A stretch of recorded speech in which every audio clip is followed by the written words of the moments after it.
Good afternoon, everyone. Thank you for joining us for today's Lunch and Learn. I'm Lauren Smith with the International Franchise Association, and we have a great 30 minutes lined up for you. Before we begin, I would like to remind everyone that we are recording today's webinar and will make it available later this evening on community.franchise.org. If you have any questions for today's speakers, please add them to the chat box and they will be addressed toward the end. Today's topic is why today's job market is driving people to entrepreneurship, and it is brought to us by the Entrepreneur Source. Here to provide today's discussion is Susan Stilwell and Tamara Loring. Thank you all for joining us today, and thank you to the Entrepreneur Source for sponsoring today's Lunch and Learn. I'll go ahead and turn things over to you. Thank you, Lauren. Hello, everybody. Susan Stilwell here. Thanks for joining us today. This is really a fun topic for us. As you know, Entrepreneur Source has been around for a long time. We're going on our 40th year.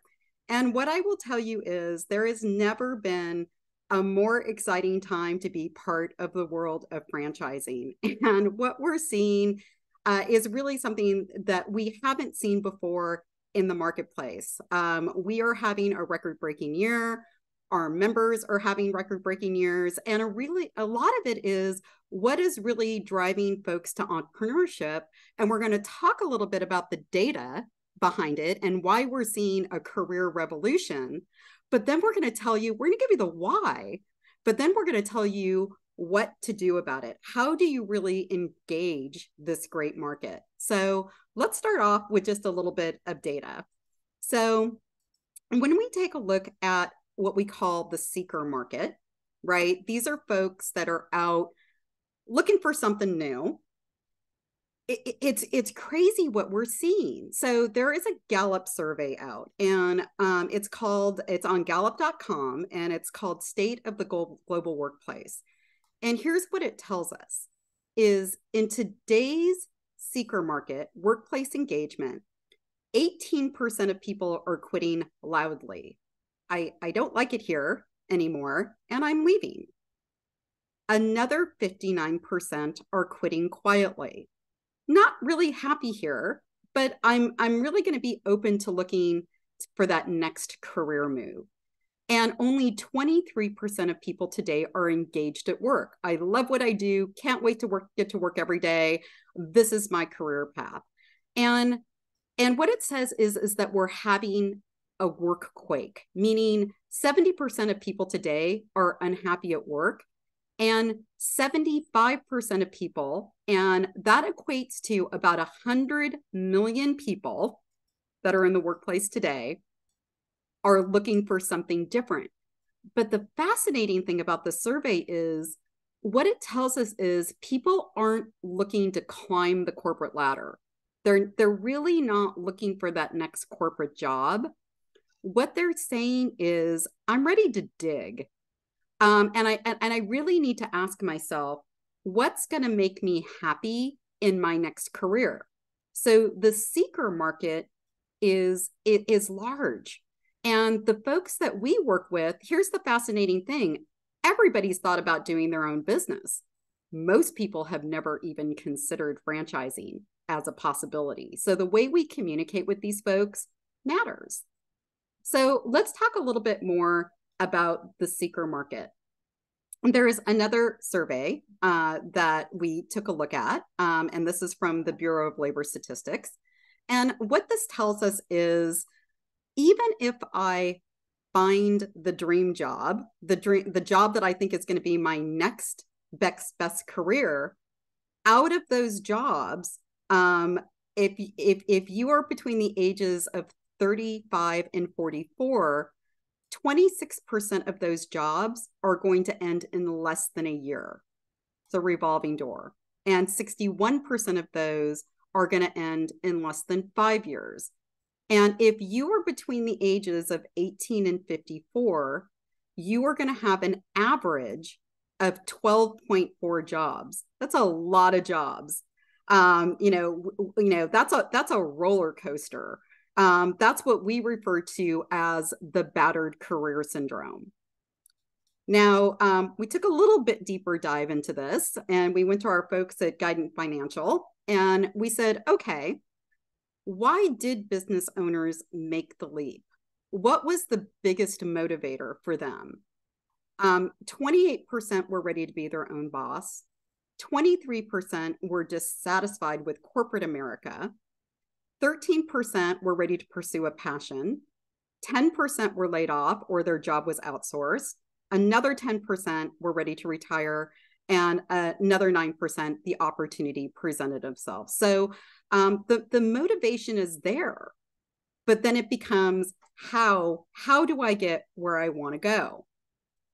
Now, you guys probably heard a lot about the great resignation, people leaving their jobs voluntarily. I don't want to go back into the office. I'm tired of making you money. I'm not looking for the gold watch. It doesn't exist anymore. But the great resignation has now turned into the big regret because folks have left these jobs. And you know what? It wasn't quite as easy to find that next new job. And heck, I found another job, but it's really not living up to those expectations. And wow, boy, I took this new job, but as much as I didn't like my old job, it certainly was better than the job that I have now. So we've got this big regret. So the motivator now is bigger than ever to own your career, invest in yourself. And franchising is the perfect business model for that. But again, the journey becomes really, as franchisors, how we need to connect with the seeker market in a way that we've never connected with them before, because there is a career revolution out there. So Tamara, I'm going to hand it over to you to talk a little bit about this call to adventure. I appreciate that, Susan. Yes, I mean, everything that Susan just spoke about is causing people who up until now have had this employee mindset to seek what else is out there. You know, they keep on thinking there has to be a better way. Susan was referring to it as the great regret, right? Something did not scratch that itch. So ready or not, they are seeking alternatives. They are embarking on what we like to call their call to adventure, where they're starting to be bold enough or curious enough to go from what they know, the known, to the unknown. And as soon as they cross that threshold from the known to the unknown, a beautiful thing happens. Transformation begins. And as exhilarating and as exciting as this may be, because after all, this is the beginning of reimagining and reclaiming the life of their dreams, the unknown is so scary. Franchising is so scary. So absolutely, they will be faced with challenges and temptations. And this is where it's incredibly, incredibly helpful to have a coach, someone who can make sure that you complete what you set out to do, this dream that you were pursuing, somebody who will help you see that the opportunity lies beyond your current comfort zone, somebody who's going to be able to help champion your dreams, or some days perhaps even rescue them. The goal is to help someone through education, awareness, and discovery reach a point of clarity about what it will take to go from an employee mindset to an ownership mindset. But here's the thing, knowledge alone is not enough. Even once people have the knowledge and they've learned about business ownership and they've learned about a franchise opportunity, they still need the courage and the commitment to take the right kind of action. And very few people are able to do that without a strong support network, without a coach and or a mentor around them. And this is where what most of us here on the call today, what most of us in the franchise space are doing is so important. Whether we think of ourselves as coaches or not, most of us find ourselves in positions where we are looked upon for leadership, where we are thought of as a mentor and a guide, whether you're in franchise development, operations, training, support, it really doesn't matter. Based on what Susan and I just shared with you today, I think you can understand why there is such a growing distrust in organizations and institutions, and that includes governments, media, corporations. Our world and our seekers and our clients are craving trustworthy leaders who have our best interest in mind, and whom we can trust. Look, trust cannot just be demanded, right?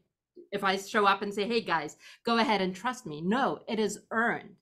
And only once leadership and relationships have been established will people be able to find the confidence to explore opportunities that they may never have considered before. With the help of someone they can trust, we're able to create the safe space where the people who may be interested in our organizations will become open to education and exploration, which then will lead them to their next opportunity.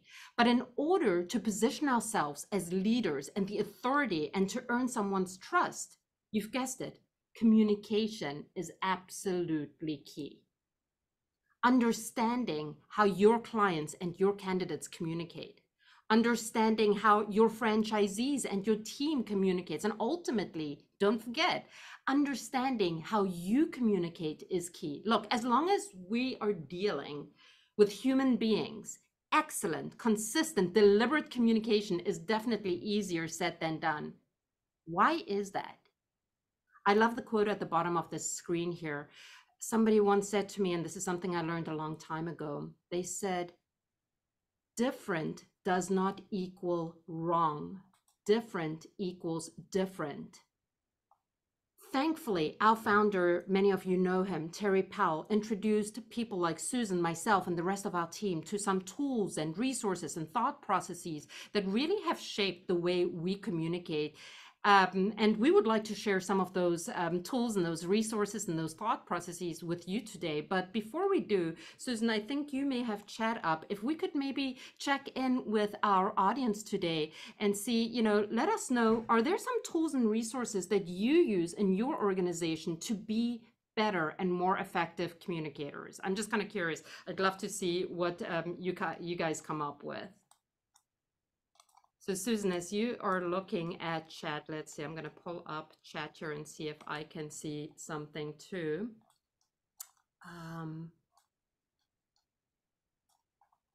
Nothing coming in yet. Am I just missing that, or? So this could be any assessments, tools that you might use, during your development process, either to communicate better, or to really help people through your awards experience. Yeah, texting. Thank you, Rick. Texting as a communication tool. And if you guys aren't using anything, actually, I'm kind of excited because maybe the two of the tools that we're going to introduce you today will be quite exciting. I see Working Genius, Predictive Index, great tool. There you go. Yeah. Very cool.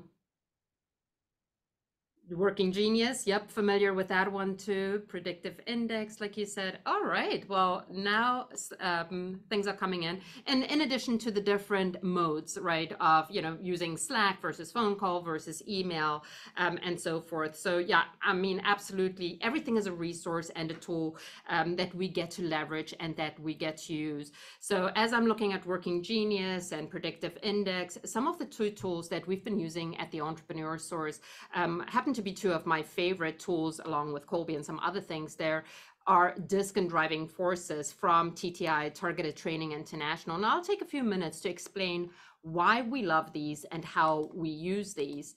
According to TTI, behavioral research suggests that the most effective people are those who understand themselves, both their strengths and their weaknesses, so that they can develop strategies to meet the demands of their environment, right?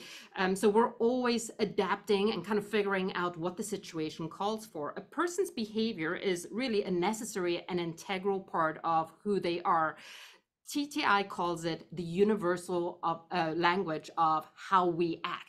It is really observable behavior. And what the DISC assessment does is it really measures 4 dimensions of normal behavior. They are, as you can see on the top left there, how you respond to problems and challenges. On the right, how you influence others to your point of view. Bottom left, how you respond to the pace of the environment. And number 4, how you respond to the rules and procedures set by others.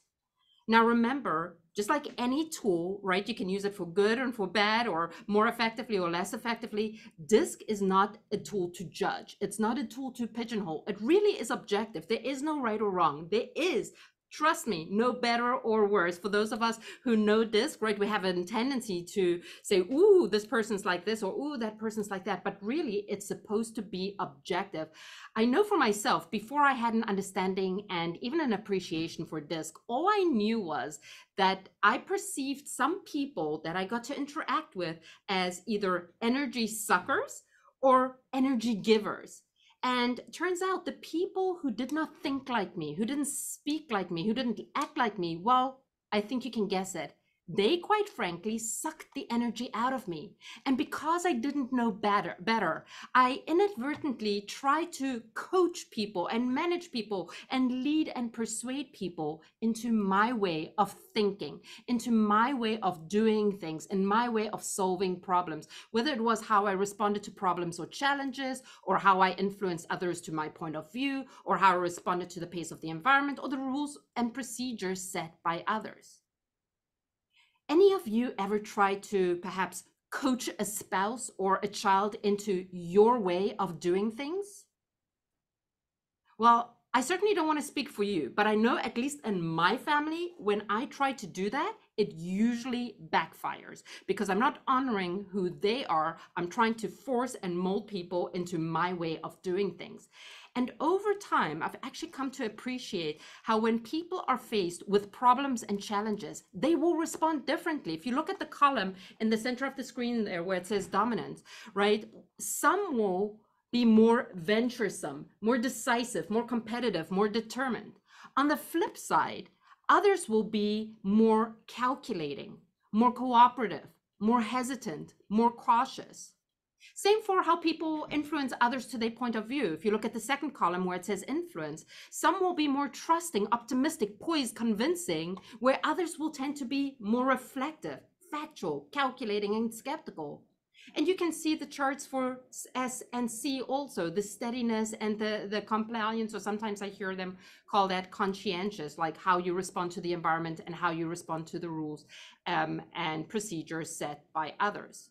But like I've said before, different does not equal wrong. It's merely different. As a matter of fact, have you ever ever found yourself thinking, gosh, you know what? I really need to fight my own instinct. I've acted very impulsively again. I need to learn how to slow down and think things through. I definitely know some of the people on the call can relate to that. Myself, Susan, perhaps you, and maybe a few others. And then there may be others on that flip side who think the exact opposite, saying that, you know, I realize that I tend to suffer from paralysis by analysis, and I could certainly benefit from being at least more okay with progress rather than always striving for perfection. There's no right or wrong here. There are pros and cons to both. Either way, the good thing is, since we're dealing with observable behavior, guess what? We actually get to determine how we act, how we react, how we speak, and how we think. And by the way, the thing that I always need to remind myself of, and for those of you who know the DISC report, DISC is not an indicator of success. It merely measures observable behavior. What will vary is the amount of adaptation we need to make to adapt our styles and to behave in ways that is not natural to us. But like anything, once we learn it, it gets easier and more natural for us, right? But here's the fascinating thing. The more I've used DISC and the more intentional I've been about it, remember when I said the people who used to suck the energy out of me? Turns out nowadays, they actually give me energy, right? And what has changed? In most cases, they didn't change, but my attitude towards how they solve for problems, or how they influence others, or how they respond to the environment, or how they respond to rules and regulations, my attitude towards them has changed, which has actually caused for us to have better relationships. So my caution here today is we need to be careful if we are familiar with DISC, not to become DISC bigots. Because sometimes when you start to rely too heavily on some of these assessments, that can be dangerous too. Because rather than being curious and seeking to understand, if you think about it, these are the Stephen Covey principles of highly successful people, right? Rather than seeking to understand, you think you are so good that you start filling in the blanks. At least that's what happened to me. I love this tool so much that I started to predict or challenge myself to predict whether you're an S, an I, a D, or a C. And I started to inadvertently, at least in my head, think that I know how you will behave, what you will do. And there were even times that I was pretty confident that I knew what you were thinking, and I would even finish your sentences for you. But remember, DISC is just a tool to help us understand observable behavior. So if I'm already thinking in my head, I know what you're thinking, I'm no longer observing. I rob myself of the opportunity to observe your behavior. The other thing to remember is that DISC does not show us what will motivate people to take action. This does not show us their why. So DISC is a good indicator on how to communicate with people if you want to be heard and understood, and if you want to build rapport and trust. But keep in mind, human beings are a little bit more complex. We cannot just simply put them in a box and say, you're a D, or you're an I, or you're an S, or a C. We are combinations of various different styles. So always remember to remain curious and always seek to understand. If you're not familiar with DISC, I think an easy way to think of this assessment is like a language. If D stood for Dutch, if I stood for Italian, S for Spanish, and C for Chinese, I think we can all agree that we get that languages within themselves are not good or bad. But if your goal is to be able to communicate with someone, it would behoove you to at least understand or practice to speak that language, or ideally be fluent in that language. All right. So this is just a high-level overview of what DISC can do and how it can help you build rapport and trust. But if DISC is not the tool to help me understand motivation, is there a tool that does help me understand motivation? And the answer is yes. The one that we like to use is called driving forces, and this is also from TTI. Understanding someone's why is incredibly helpful, because unless someone values something, they will never take action. People will only take action on the things that they absolutely value. The driving forces report really measures how you value the 6 descriptors that you see up on the screen: knowledge, utility, your surroundings, other people, power, and methodology. For instance, if we look at the first one, knowledge, as it relates to knowledge, on the left to knowledge, you see a driving force, and it shows us that some people are driven by utilizing past experiences, intuition, and seeking specific knowledge when necessary.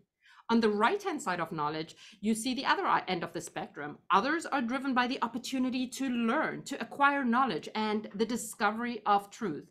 If you think of knowledge as a continuum, you may lean more towards being instinctive, or maybe you may lean more towards the right-hand side to gather knowledge for the sake of gathering knowledge, right? Neither one is wrong or right. It's just how we value knowledge, and sometimes in certain circumstances. If we look at the next keyword, utility, some lean on the left-hand side more towards being selfless, which they're driven by completing tasks for the sake of completion with little expectation of personal return, where others on the right-hand side are driven more by practical results, maximizing both efficiency and the returns for their investment of time, talent, energy, and resources. You can read that right there. I'm not going to go through every single descriptor here or every single driving force. If you're so interested, I would suggest after today's session, come back to this slide and read some of the other descriptors and seek to understand how people value these different keywords, and maybe think about how you value these. If you read these descriptors and you find that some resonate more strongly than others with you, that likely is an indicator of how you personally value these. Now, in theory, I have found that it's very valuable to be aware that we all value knowledge, utility, our surroundings, other people, power, and methodologies differently.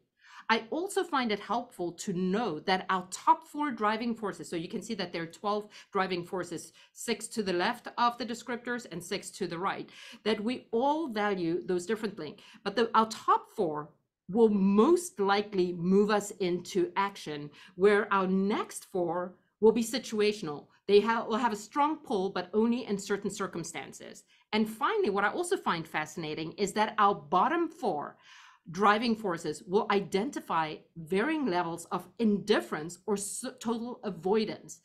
As human beings, we just cannot get ourselves to do it because we don't value that. Now, when I think about this tool maybe too much, I can easily lose sight of why I'm going through the exercise to begin with. So rather than becoming an expert on how to read and interpret these reports, a coach of mine said to me, Tamara, now that you have the information and you are aware of two things. One, that people have different behavioral styles. That is DISC. That is how they communicate. And now that you know that people value these 6 descriptors, knowledge, utility, surroundings, other people, power, and methodologies, now that you know that people value these differently, just focus on being curious about who you're interacting with. And here's the key thing, and what motivates them rather than what motivates you. So rather than coaching people into my style of thinking, like if I'm highly resourceful and I value a return on investment, to expect that other people will be motivated by that, I need to know that that can be a turnoff. And that is powerful. That is valuable. So knowledge of self while understanding what motivates others. So the priceless piece of information she gave me, she said, you know what, we so often subscribe to what is called the golden rule, which is treat others the way you want to be treated. We've all heard that before, right? But she said, she challenged me and she said, what if you shift that thinking and start treating others, not the way you want to be treated, but the way they want to be treated? She calls this the platinum law. And she says, you know what, if you can remember only that from today's session, that will trump anything else that you've learned, right? And your communication and the trust that you will build and the rapport you'll be able to build with individuals will significantly skyrocket. So thank you so much. As you guys can tell, I'm very passionate about that. So Susan, let me hand it back to you at this moment in time. Yeah, so just to kind of, pull the pieces together, and thank you for Tamara. The point of this is we're in an environment in the world of the job market in franchising that I've never seen in my 18 years before. So many people are ready to invest in themselves. They're ready to take that step into entrepreneurship. There is probably, 75% of the people that you talk to, when you say you help folks, get into business, they say, tell me more. I've thought about that, right? But what you don't want to do is you don't want to go at this at a place of, let me tell you what I want to tell you the way I want you to tell you. Now, we use DISC, obviously. I'm 100% D. If I used my natural style, I would literally repel everybody on this call today. So it's up to us to adapt our style, understand how these folks communicate, give them that journey that they're looking for. And this is in no way, shape, or form a DISC or Driving Forces commercial.